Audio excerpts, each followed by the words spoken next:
할렐루야, 할렐루야.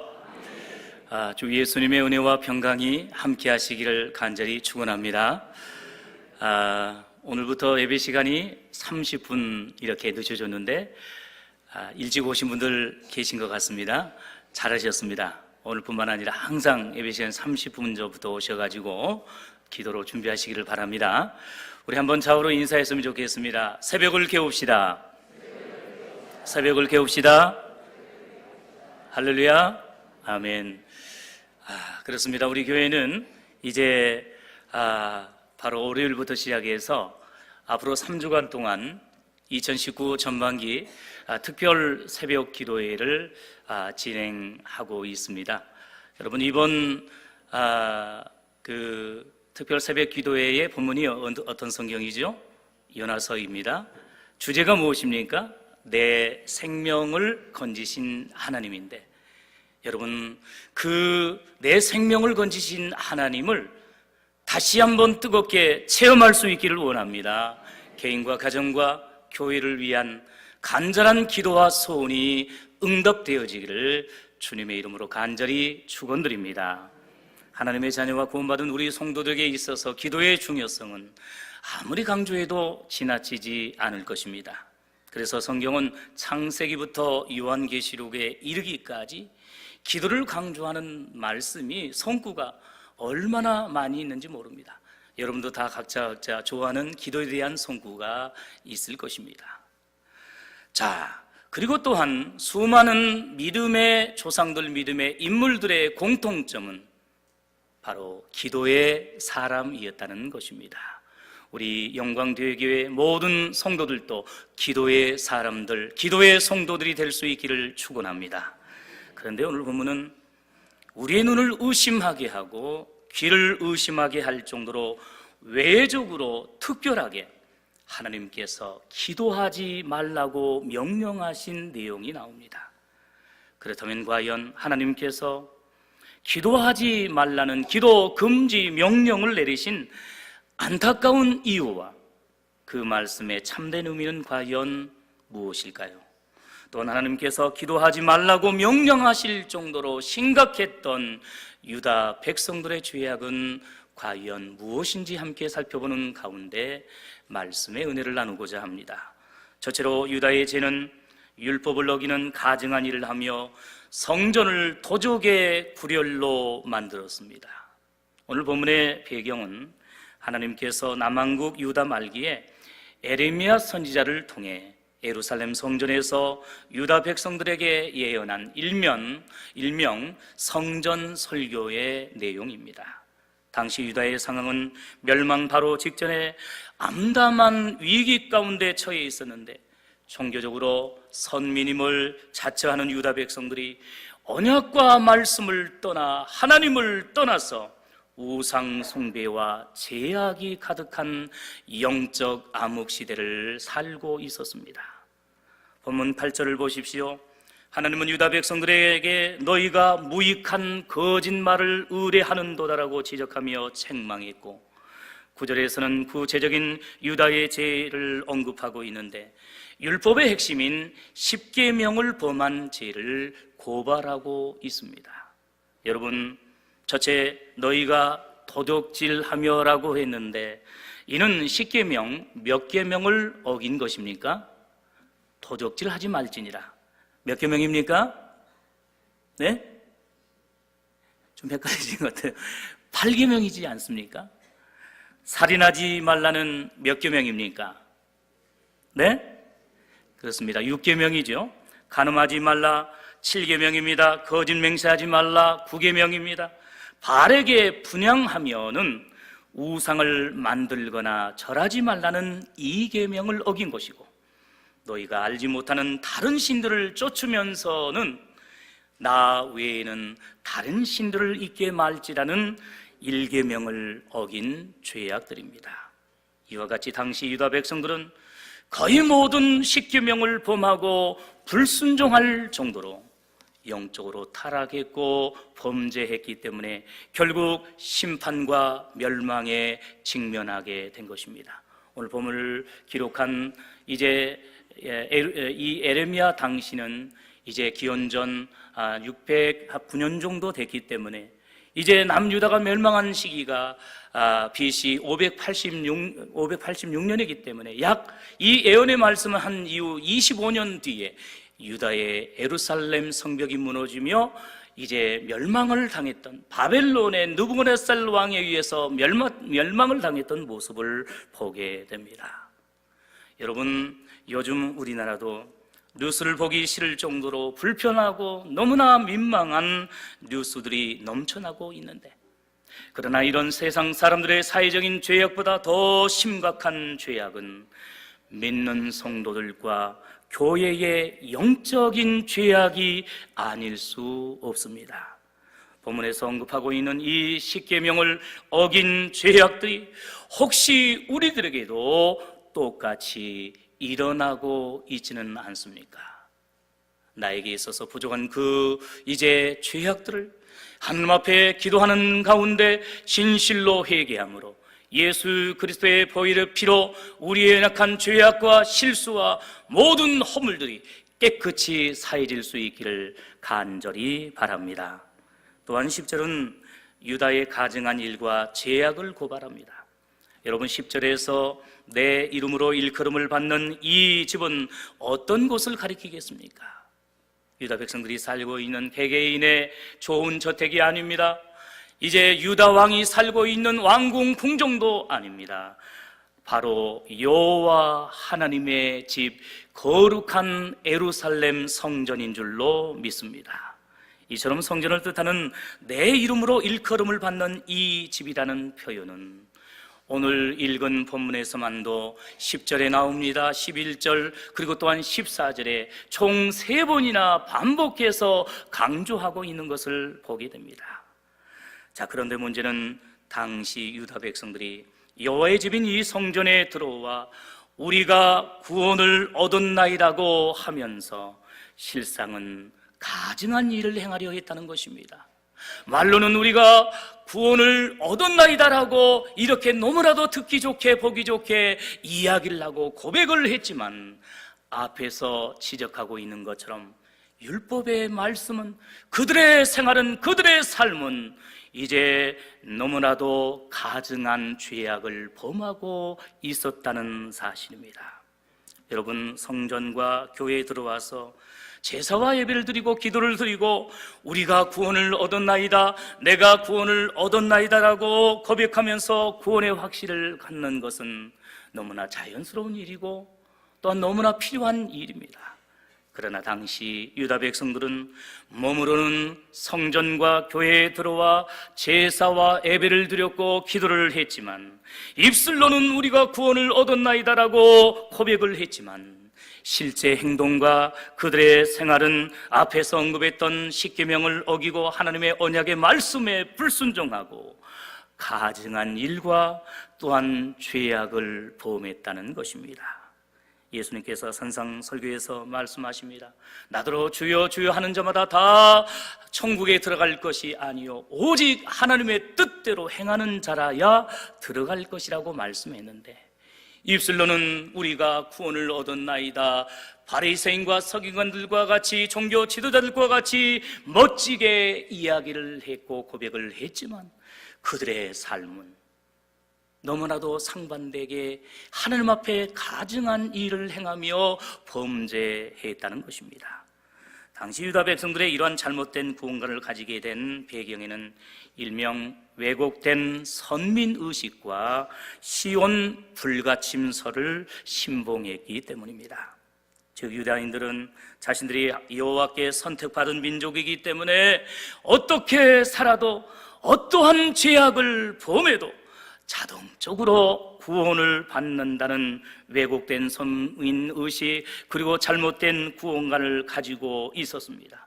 또한 여호와의 성전이 있는 시온 예루살렘은 결코 적들과 이방인들에게 공격을 당하거나 결코 멸망하지 않는다는 일명 시온 불가침설을 맹신하고 있었습니다. 그저 세상의 종교들처럼 미신적으로 그들의 행동은 하나님 앞에 가증한 일을 행하며 율법을 어기며 언약을 불순종하면서도 우리는 선민이기 때문에, 또 하나님의 성전이 있는 이 시온 예루살렘은 결코 이방인들에게, 죄인들에게 공격을 당하지 아니하고 멸망하지 않을 것이라는 안일한 생각을 가지고 있었다는 것입니다. 성도 여러분, 안타까운 점은 이런 잘못된 구원관이 이제 현대 교회와 성도들에게도 나타나고 있습니다. 오늘날도 외형적으로 자신을 기독교인이라고 자처하면서 나는 구원을 얻었다라고 고백하는 성도들이 많이 있지만, 단순히 교회에 열심히 다니고 또한 이제 직분을 받은 자체만을 내가 구원받았다는 확신과 증거로 쉽게 생각해서는 결코 안 된다는 것입니다. 그래서 일찍이 종교개혁자 존 칼빈은 피에르 교회를 비롯한 제네바 교회들에서 명확한 회개와 예수님에 대한 확실한 신앙 고백이 없는 성도들에게는 결코 세례와 성찬식에 참여할 수 있는 기회를 주지 않았습니다.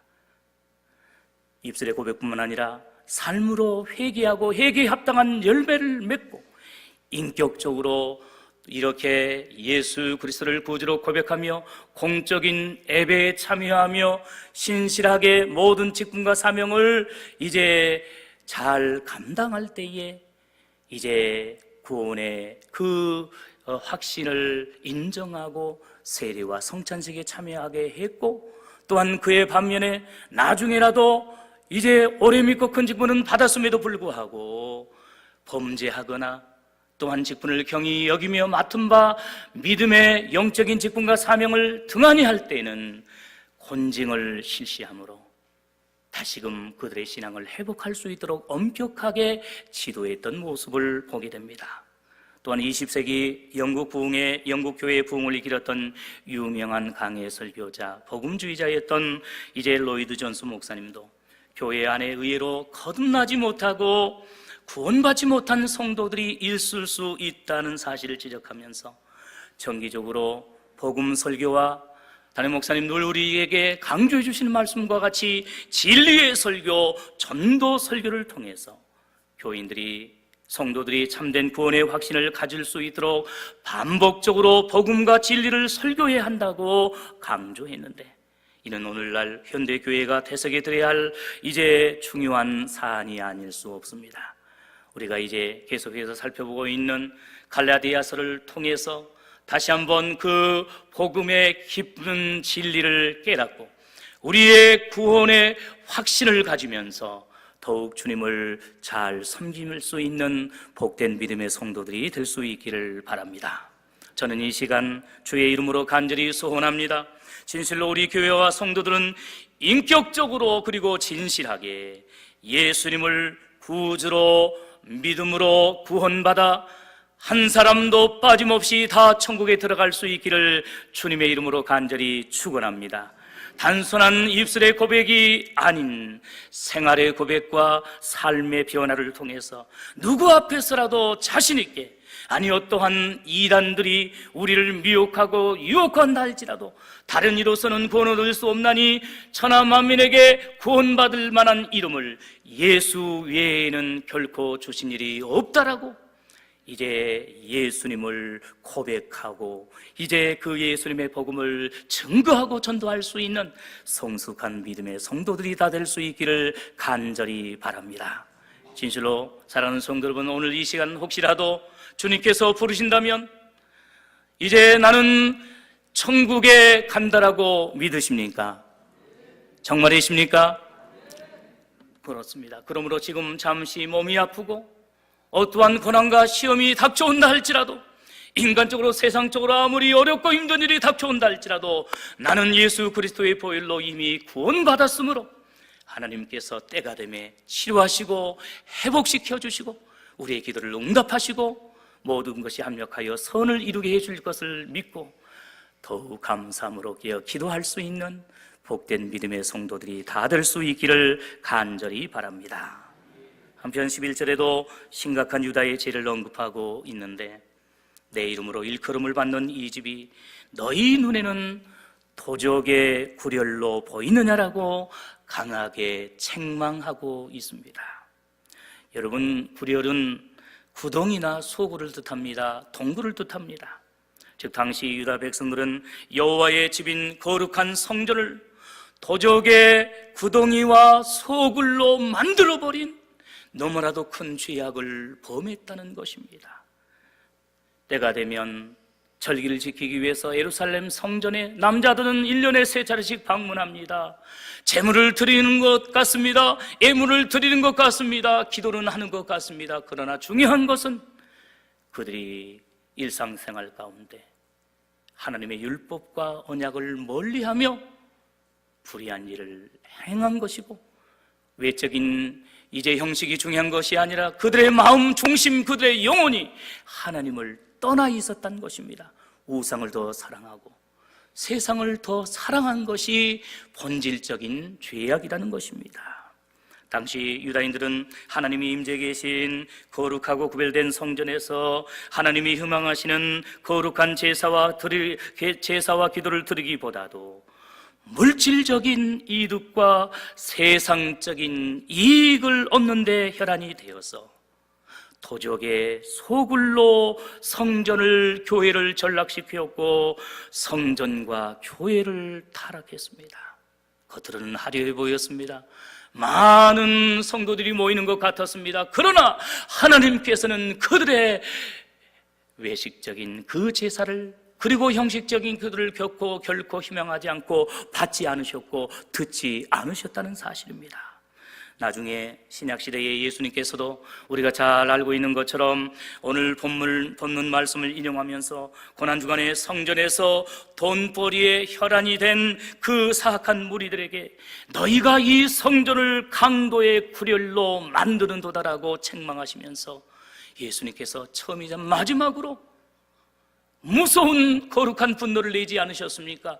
채찍을 들어 내리치셨습니다. 그리고 상을 엎으셨습니다. 내 집은 만민이 기도하는 집이다, 이렇게 말씀하시면서 거짓된 제사, 이제 죄 몸된 그 거룩한 성전을 강도의 구렬로, 도적의 구렬로 만든 저들의 죄악을 책망하셨던 모습을 보게 됩니다. 성도 여러분, 조금 전에 이야기한 이사야 56장 7절의 말씀에 보면, 이사야 56장 7절에 보면 내 집은 만민의 무엇하는 집이라고 했습니까? 기도하는 집이라고 말씀했습니다. 할렐루야. 여러분, 당시 유다 백성들은 이 기도의 집인 이제 성전에서 기도하지 않았고 돈을 벌고 세상적인 이익을 얻는데 그들의 마음 중심이 있었고 혈안이 되어 있었기 때문에 성전과 교회를 도적의 구렬과 소굴로 전락시키므로 결국 하나님께서는 그들의 형식적인 제사와 기도를 받지 않으신 것입니다. 유감스럽게도 이런 거룩한 성전과 기도의 집인 교회를 도적의 구렬과 강도의 소굴로 만드는 현상들이 오늘날 말세에 많은 교회들 가운데서 일어나고 있지는 않습니까? 그러나 우리 교회만큼은 114년의 은혜스러운 역사 가운데 귀한 믿음의 선배들이 아름다운 전통을 남겨준 것처럼 진실로 신령과 진정으로 예배하고 깨어 기도하며 귀한 직분과 사명을 은혜스럽게 감당하는 가운데 결코 이제 인간적인 강도의 구렬, 이제 도둑의 그러한 소굴이 아닌 온전히 하나님 앞에만 예배하며 영광을 돌리고 구원받은 성도들이 함께 교제하면서 이 복된 구원의 소식을 믿지 않는 가족들과 이웃들과 지역민들에게 증거함으로 구원의 방주의 역할을 감당하며 천국의 지점으로서의 사명을 감당할 수 있는 복된 우리 영광대교회와 우리 성도들이 될 수 있기를 주님의 이름으로 간절히 축원합니다. 둘째로 유다의 죄는 새벽부터 부지런히 말한 하나님의 말씀을 거절했습니다. 본문 13절 중간에 내가 너희에게 말하되 새벽부터 부지런히 말하여도 듣지 아니하였고 너희를 불러도 대답지 아니하였느니라고 책망한 말씀이 나옵니다. 여러분, 선민과 언약 백성의 가장 기본적이고 중요한 자세와 태도는 자신들의 인간적인 생각 그리고 또한 이방인들의 세상 사람들의 풍습을 따르는 것이 아니라 하나님의 언약과 율법의 말씀을 듣고 순종하는 것입니다. 그러나 남한국 유다 말기의 모습은 어떻습니까? 믿음의 조상들에게 물려받은 율법의 말씀은 물론이고 에레미야 선지자를 통하여서 허락해 준 그 심판과 구원의 말씀과 예언의 말씀을 수없이 거듭해서 듣고 경고를 받았음에도 불구하고 그들이 전혀 듣지 않고 불순종했다는 사실입니다. 12절에 언급된 것처럼 과거 처음으로 복귀를 복원한 성막이 있었던 실로의 백성들이 미신적으로 복귀만 있으면 안전하다고 생각한 채 하나님의 말씀을 불순종하다가 블레셋에게 비참하게 멸망을 당한 아픈 역사를 경고했음에도 불구하고 유다 백성들은 오늘 새벽에 담임 목사님께서 강조해 주신 것과 같이 요나가 말씀을 거절하여 다시스로 도망한 것처럼 주의 말씀을 거절하고 불순종함으로 결국 이제 멸망과 심판을 당하게 된 것입니다. 우리는 여기에서 선민 유다 백성들을 향한 이제 하나님의 뜨거운 사랑과 그리고 구원을 알 수 있습니다. 여러분 13절 말씀에 여호와께서 유다 백성들에게 언제부터 부지런히 말씀하셨다고 강조했습니까? 낮입니까? 저녁입니까? 아닙니다. 새벽부터 부지런히 말씀하셨다고 강조하고 있습니다. 여러분 유다 백성들을 향한 하나님의 마음이 얼마나 안타깝고 급하셨고 또한 뜨거우셨으면 새벽부터 이렇게 부지런하게 말씀하시고 메시지를 전해주셨겠습니까? 새벽은 하루의 첫 시간입니다. 온 세상이 잠들어 있는 조용하고 고요한 시간입니다. 우리 영혼이 하나님의 말씀을 듣고 하나님과 교제의 시간을 갖기에 하나님의 임재를 체험하기에 가장 알맞은 시간이기도 합니다. 이런 점에서 새벽 시간은 하나님의 말씀을 듣기에 가장 좋은 시간일 뿐만 아니라 하나님 앞에 기도하기에도 가장 알맞은 시간입니다. 그래서 예수님을 비롯한 이제 시편의 많은 시인들과 그리고 많은 믿음의 사람들은 새벽에 일찍 일어나 말씀을 듣고 묵상했으며 특별히 새벽을 깨워 기도한 줄로 믿습니다. 여러분, 왜 우리가 바쁘고 또한 피곤함에도 불구하고 새벽 예배와 새벽 기도를 힘써야 합니까? 오늘 본문의 말씀대로 하나님께서는 지금도 동일하게 새벽에 말씀하시고 새벽에 기도 응답을 주시기 때문인 줄로 믿습니다. 물론 하나님은 낮에도 주시고 깊은 밤에도 주시고 언제 어느 곳에서나 우리에게 필요한 은혜로운 말씀을 주시고 기도를 주시고 때로는 병을 치료하시고 우리에게 놀라운 은혜를 베풀어 주실 줄로 믿습니다. 그러나 성경에 보면 또한 교회의 역사 가운데 또 우리 주변에 있는 많은 성도들의 간증과 체험을 들어보면 힘들고 어려울 때, 괴로울 때 주의 전에 나와 눈물로 새벽을 깨워 기도할 때, 작정하여 기도할 때, 특별히 이제 특별 새벽 기도의 기간에 하나님께서 더 강력하게 응답하시고 역사해 주신 것을 우리가 듣고 있지 않습니까? 오늘 본문에서 유다 말기에 그토록 다르게 했던 그 유다 백성들을 향하여 이처럼 새벽에 부지런히 말씀해 주신 주님께서는 지금도 말세의 종말의 때에 주님 오실 날이 멀지 않은 이 때에 점점 믿음이 식어져가고 기도가 식어져가고 있는 이 때에 종말의 교회를 향하여서 오늘 우리 성도를 향하여서 특별히 새벽부터 부지런히 말씀하시며 기도한다는 사실을 믿으시기를 바랍니다. 이와 같이 하나님께서 유다 백성들에게 새벽부터 부지런히 말씀하신 것처럼 지금도 동일하게 매일 새벽 예배를 통해서 말씀하시고 특별히 3주간 동안은 전반기 특별 새벽 기도를 통하여서 이제 담임 목사님의 그 유다서 말씀을 통하여 내 생명을 건지신 하나님의 놀라운 은혜를 선포하시고 증거하실 뿐만 아니라 또한 새벽을 깨어 부지런히 그리고 또한 간절히 부르짖어 기도하는 우리 성도들의 기도를 응답해 주실 줄로 믿습니다.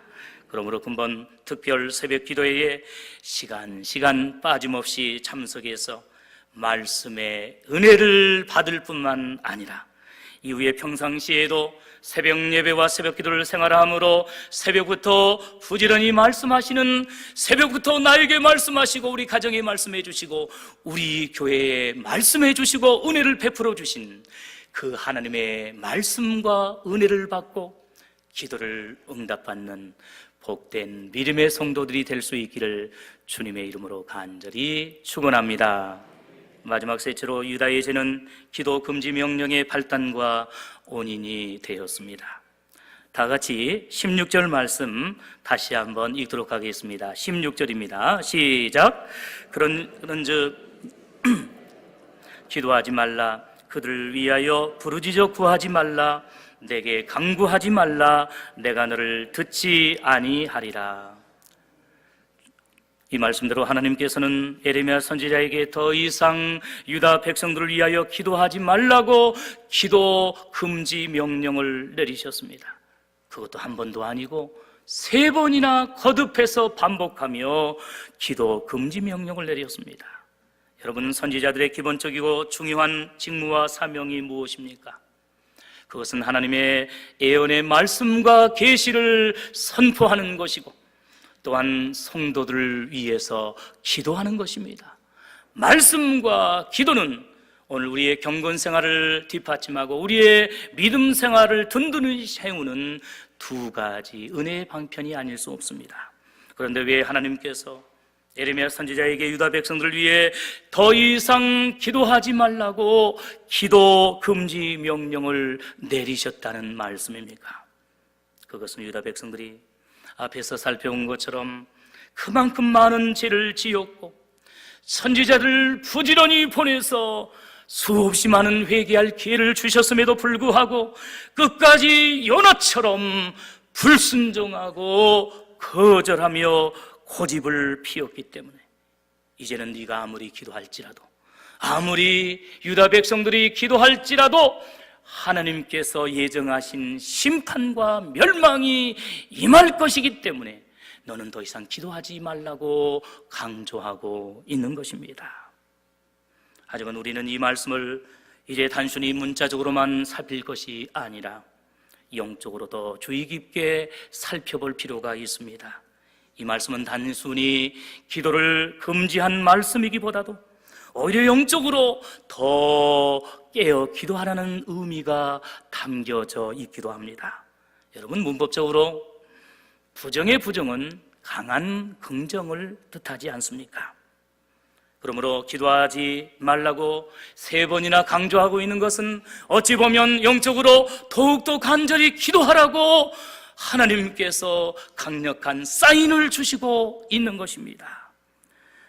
여러분, 예전에 살기가 너무나 힘들고 또 말도 함부로 하는 경우가 많이 있었는데 혹 부모님들이 이제 말을 듣지 않는 자녀에게 당장 집을 나가 죽어버리라고 때로는 이렇게 험한 말을 하지도 않았습니까? 그런데 진짜로 부모님이 이렇게 야단하고 꾸중했다고 해서 실제로 집을 나가서 죽어버린 자녀가 어디 있겠습니까? 부모님의 진심은 앞으로는 정말로 더 열심히 공부하고 더 열심히 일하고 더 열심히 믿음 생활해서 성공하라고 하는 그 깊은 내면의 사랑이, 진심이 있었다고 생각합니다. 여러분, 그렇지 않습니까?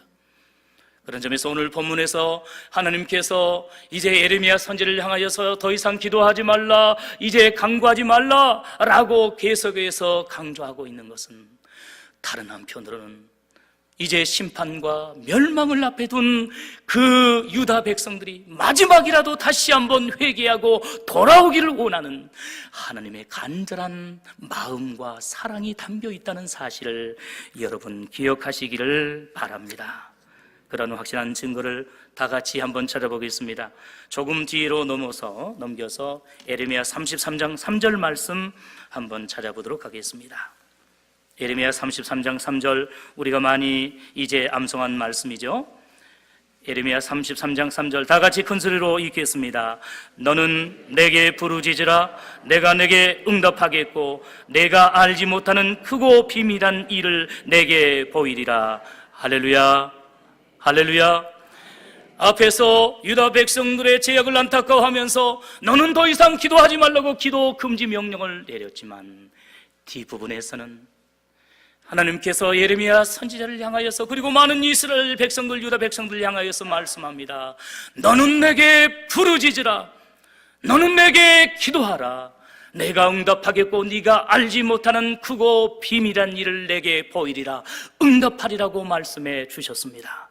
이 말씀과 같이 오늘 우리 성도들이 부르짖어 기도할 수 있기를 원합니다. 새벽을 깨어 기도할 수 있기를 원합니다. 그러므로 말미암아 하나님께서 응답하시고 우리가 알지 못하는, 지금은 너무나 힘들고 어렵지만 하나님께서 예정하시고 계획하시고 준비하고 계신 놀라운 응답의 보따리, 기도의 보따리를 이제 기쁨으로 맞이할 수 있는 복된 믿음의 성도들이 다 될 수 있기를 간절히 바랍니다. 사랑하는 성도 여러분, 예레미야 선지자의 유명한 별명이 무엇입니까? 무슨 선지자입니까? 예레미야 선지자? 눈물의 선지자입니다. 예레미야 선지자가 눈물을 흘린 것은 사랑의 눈물보다도 기도의 눈물인 줄로 믿습니다. 범죄한 유다 백성들, 이제 심판과 멸망을 앞에 둔 그 예루살렘의 백성들과 유다의 백성들을 향하여서 눈물로 하나님 앞에 기도했기 때문에 예레미야 선지자는 눈물의 선지자요 기도의 선지자입니다. 이런 점에서 오늘 본문에서 하나님께서 예레미야 선지를 향하여 더 이상 유다 백성들을 향하여 기도하지 말라고 기도 금지 명령을 내렸지만 예레미야 선지자는 아이고 몸이 피곤하고 바쁘고 힘든데 아이고 잘 됐습니다. 인간적으로 너무나도 그동안 내가 많은 애언을 했는데 내 말을 듣지 않고 나를 무시하고 비난했던 저들이 이제 저들을 위해서 더 이상 기도하지 말라고 했기 때문에 너무나 좋습니다. 너무나 기쁩니다. 아이고 나도 좀 이제 잠도 자고 좀 편히 쉬겠습니다 라고 한 것이 아니라 그가 눈물의 선지자였기에 오히려 더 안타까워하며 하나님의 그 진실한 마음을 느끼면서 유다 백성들을 향하여 나의 죄악으로 고백하며 눈물로 깨어 기도한 줄로 믿습니다. 사랑하는 성도 여러분, 기도의 사람으로 일컬어지는 로버트 맥체이는 하나님 앞에 홀로 무릎 꿇고 기도할 때가 그 사람의, 그 성도의 참 모습이며 그 이상은 없다는 유명한 말을 남겼습니다. 아무리 오래 믿고 아무리 큰 직분을 받았어도 기도하지 않는 성도와 직분자는 성숙한 믿음의 성도라고 말할 수 없습니다. 현재의 기도의 모습이, 나의 예배의 모습이 그 사람의 믿음의 상태를 보여주고 있습니다. 오늘날 한국 교회의 위기가 무엇입니까? 여러 가지가 있겠지만 직분자는 많고 총직자는 많지만 정작 새벽을 깨어 기도하고 겸손하게 몸으로 헌신하는 일꾼들이 점점 줄어들고 있다는 사실입니다. 우리 교회는 결코 그러지 않기를 원합니다. 이제 지금도 열심히 하고 있지만 앞으로 더욱 열심히 하나님께서 우리를 구원해 주신 그 은혜에 감사해서 그리고 부족하고 연약한 우리들에게 천사도 흠많은 귀한 직분과 사명을 주신 것을 감사하면서 더 큰 은혜와 사랑을 받은 만큼 이제 거룩한 기도의 의무를 감당할 수 있는 복된 믿음의 성도들이 될 수 있기를 간절히 바랍니다. 또한 요즘 나온 기독교 신간 중에 기도의 거장으로 일컬어지는 E.M. 바운주의 책이 나왔는데요, 저는 그 책의 제목을 보면서 이미 큰 은혜를 받았습니다. 그 책의 제목은 은혜는 기도를 타고 내려온다입니다. 여러분 너무나 은혜스러운 말이 아닙니까? 한번 받아서 해보겠습니다. 은혜는 기도를 타고 내려온다. 믿습니까? 그렇습니다. 하나님의 놀라운 은혜는 물론 우리 개혁교회에서는 은혜의 방편 3가지가 있죠. 말씀과 기도, 성례입니다. 그런데 그 중에서도 특별히 하나님의 은혜는 기도를 타고 내려온다는 사실을 믿으시기를 바랍니다. 그러므로 여러분, 은혜는 그냥 주어지는 것이 아닙니다. 구원의 은혜는 하나님께서 이미 예수 그리스도의 보혈의 피로 우리에게 값없이 선물로 주셨지만, 이제 하나님께서 순간순간 내려주는 신령한 영적인 은혜는 더욱더 말씀을 사모하고, 또한 거룩한 성례에 참여할 뿐만 아니라 무엇보다도 기도할 때, 특별히 새벽을 깨어 기도할 때에 하나님께서 놀라운 은혜를 베풀어 주실 줄로 믿습니다. 역으로 말하면, 반대로 말하면, 기도하지 아니하면, 부르짖지 아니하면 결코 하나님의 은혜가 임하지 않는다는 사실을 기억하면서 개인적으로도 묵상으로, 가정에서, 어디에서든지 늘 교제하며 하나님과 대화하면서 기도하지만, 공적으로 이제 예배 시간에 특별히 새벽 기도를 통하여서, 또한 기도의 그 모임에 참여해서 간절히 기도함으로 말미암아 하나님의 놀라운 은혜와 사랑과 응답을 받는 귀한 우리 성도들이 될 수 있기를 원합니다.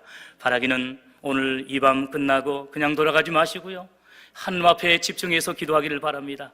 간절하게 기도하는 가운데 하나님께서, 하나님이 예비하신 놀라운 은혜가 우리의 기도를 타고 내려오는 은혜의 시간, 축복의 시간이 될 수 있기를 원합니다.